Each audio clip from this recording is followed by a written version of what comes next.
నమస్తే, welcome to burning topic. Paper లీకేజీలకు ఇకపై దేశంలో ఫుల్ స్టాప్ పడబోతోందా అంటే ఎస్, ఫుల్ స్టాప్ పడబోతున్నట్టుగానే సంకేతాలు కనిపిస్తున్నాయి. దీనికి సంబంధించి కేంద్ర ప్రభుత్వం, ప్రధాని మోదీ ఒక మాస్టర్ ప్లాన్ని ఎగ్జిక్యూట్ చేస్తూ ఉన్నారు. దేశవ్యాప్తంగా ఇది ఒక పెద్ద ఎమోషనల్గా ప్రజలందరూ కూడా దీనికి సంబంధించి కనెక్ట్ అయ్యారు. కొంతమంది పాజిటివ్గా మాట్లాడారు, కొంతమంది నెగిటివ్గా మాట్లాడారు, కొంతమంది ప్రభుత్వాన్ని విమర్శించారు. రకరకాలుగా దీనిపైన చర్చ జరిగింది. ఇక మీదట ఈ దేశంలో అది ఏ పరీక్ష అయినా సరే ఈ లీకేజ్ అనేటువంటి మాట వినపడకూడదు, దీనికి ఒక శాశ్వతమైనటువంటి పరిష్కార మార్గం కావాలి అని చెప్పి కేంద్ర ప్రభుత్వం భావించింది. దీంట్లో భాగంగానే యుద్ధ ప్రాతిపదికన చర్యలు జరుగుతున్నాయి. యాక్షన్ కూడా they are already into action. 23వ తారీఖున మనం చూసాం, ఒక సెల్ఫీ వీడియో పెట్టారు. దాంట్లో చాలా స్పష్టంగా చెప్పారు, ఫాస్ట్ ట్రాక్ కోర్టులను ఏర్పాటు చేశాము. దోషులు ఎవరైనా సరే ఇప్పటికీ కొంతమందిని అదుపులోకి తీసుకున్నాం, భవిష్యత్తులో మిగిలిన వారిని కూడా పట్టుకుంటాం. ఎస్, ఆ ప్రాసెస్ నడుస్తోంది. దీని తర్వాత పార్లమెంటులో ఒక బిల్లును కూడా ప్రవేశపెట్టడం జరిగింది. ఈ రెండింటితో పాటు ఇంకా కీలకమైనటువంటి నిర్ణయం ఒకటి తీసుకున్నారు. అదేంటంటే ఒక హై పవర్డ్ టాస్క్ ఫోర్స్ని ఏర్పాటు చేశారు.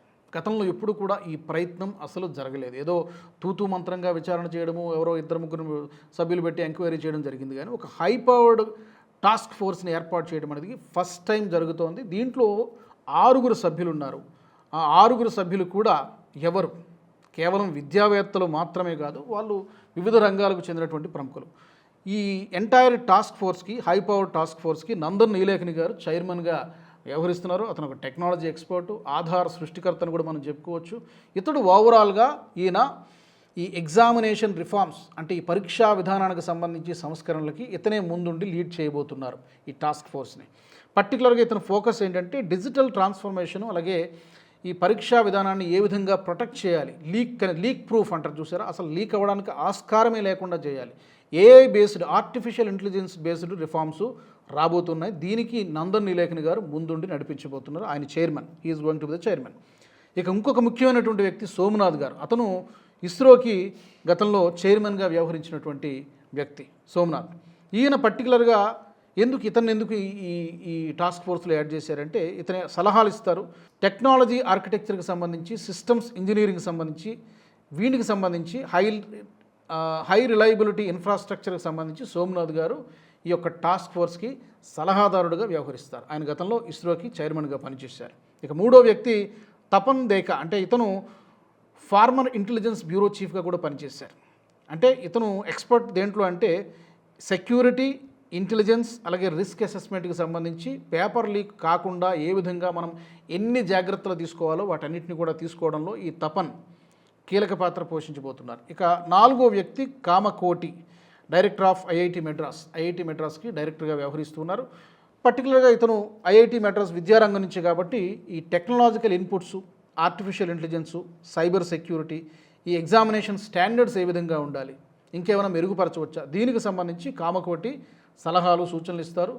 కామకోటి. ఇంకా 5 Anita Karwal, former union education సెక్రటరీగా పనిచేశారు. ఆమె కూడా ఈ ఎడ్యుకేషన్ పాలసీ ఏ విధంగా ఉండాలి, నిజానికి చాలా విమర్శలు ఉన్నాయి ఎప్పటి నుంచో ఈ ఇండియన్ ఎడ్యుకేషన్ సిస్టమ్ పైన, చాలా గ్రే ఏరియాస్ ఉన్నాయి, చాలా లోపభూయిష్టంగా ఉందని చెప్పి ఎప్పటి నుంచో చర్చ జరుగుతుంది, విమర్శలు వస్తున్నాయి.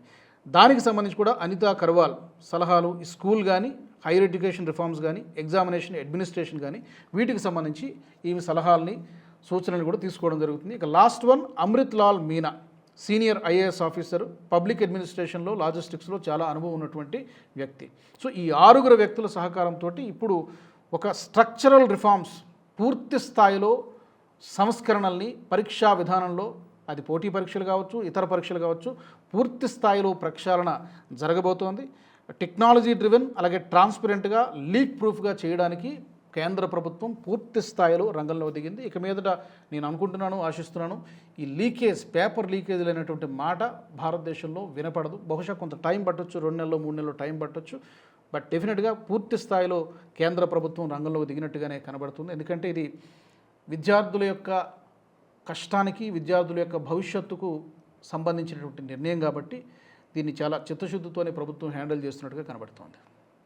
తప్పకుండా ఈ విషయానికి సంబంధించి మీ అభిప్రాయాన్ని కామెంట్ సెక్షన్లో పెట్టండి.